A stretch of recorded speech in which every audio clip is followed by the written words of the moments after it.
Paolo Banchero on the other side of this thing, though, youngest player with 35 or more points in a Game 7. So can he be the dude? Yes, he's a stud. He's an absolute stud. And as much as Franz Wagner struggled, Jalen Suggs struggled, I mean, 2 for 13 and 1 for 9. You're not going to win a lot of games when your 2 and 3 guys are doing that. But this guy, the maturity he's shown, the numbers he put up in this series was incredible.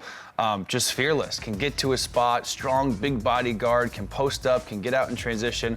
He showed that this is his team, and yeah, I think they do need to add a couple more pieces. They have money this summer. I'd love to go see them get a Brandon Ingram. I'd love them to get a Paul George. I don't want them just to throw money at someone, but yeah, I think they are 1 to 2 pieces away. This franchise is. See that tweet right there? Yeah, what's that mean? Yeah. What does it mean, Lou? By the way, go get Trae Young. Trae Young is rumored to go everywhere. Add talent, add big names. The city is already buzzed. Listen, I'm from there, and they've been down the dumps for years. At least now there's some sort of excitement. There's a buzz, and a lot of it's around Paolo Banchero. He's an absolute stud. Jamal Mosley is an absolute stud of a coach. They have something here. They have to go to Game 7.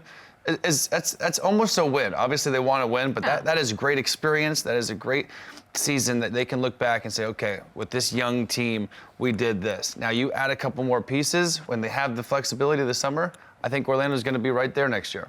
Wait, Lou, are you saying Trae Young could go? No, why would they? Why?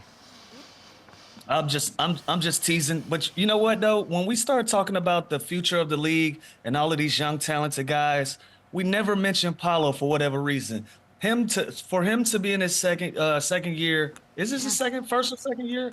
It doesn't. Second year, to take them 7 games, have an opportunity to move on to the second round. Orlando Magic, they got some good bones. They got a good structure to start on. They got a franchise guy to move forward. You put some talent around them, like Chandler just said.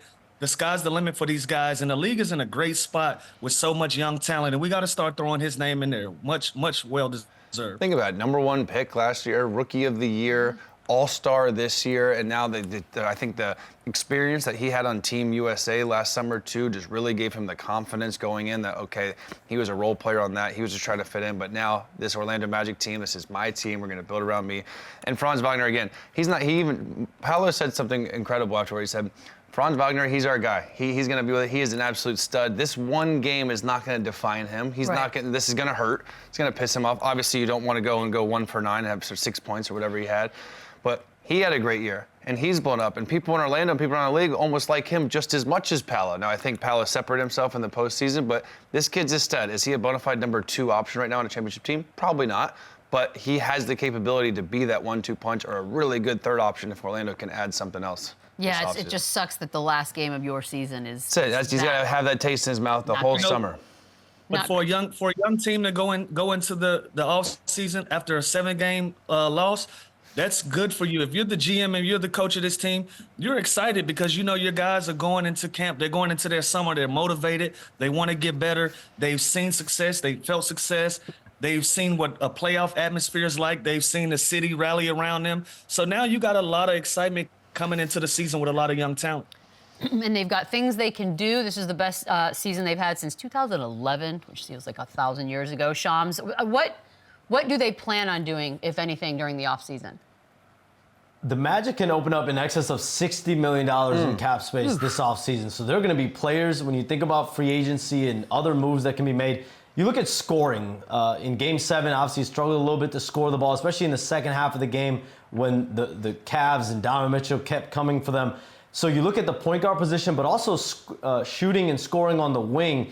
And one name to keep an eye on, Klay Thompson. I'm told there is mutual interest between the Magic and Klay Thompson. Thompson, along with several other vets around the league, are looking at the Magic as a situation where if you plug in a guy like Klay Thompson, you plug in another veteran player, whether it be at the point guard position, the shooting guard position, this team can make a real jump around Paolo Banchero and Franz Wagner. Both guys, Paolo Banchero already a star, already a guy that's been a part of Team USA. Franz Wagner has the ability to potentially be an all-star as well. But if you plug in some more shooting and scoring, I think that's what can take this Orlando team to another level. Here we go. Do you like that? The idea of Klay? The fact that there's mutual interest is interesting to me. I don't love it. I think they have the opportunity to kind of, force Golden State's hand and pay him a lot more money than Golden State's trying to do. And I do think Shams hit it on the nose. They do need shooting. They need players to space the floor, to let Franz Wagner, to let Paolo go to work, but I'd rather see them go get a Brandon Ingram. I'd rather see them go get a Paul George, kind of a go-to guy that almost on most nights. I don't know if Klay Thompson can be the number one guy on a lot of nights anymore. Well, Paul George can still do that. Brandon Ingram, I can see them throwing a little bag at D'Angelo Russell, an off-scoring guard. I can see them. The Trae Young thing kind of makes sense. So I think they're in a situation where they can get better in a lot of ways, whether that's via trade or free agency. With $60 million, the options are endless. That's a lot of money. When it comes to those small guards, though, I wonder what does that do for Suggs, a guy like Cole Anthony that are still trying to find their way. Even Markelle Fultz, as much as that he's been through in his career, he's finally figured it out.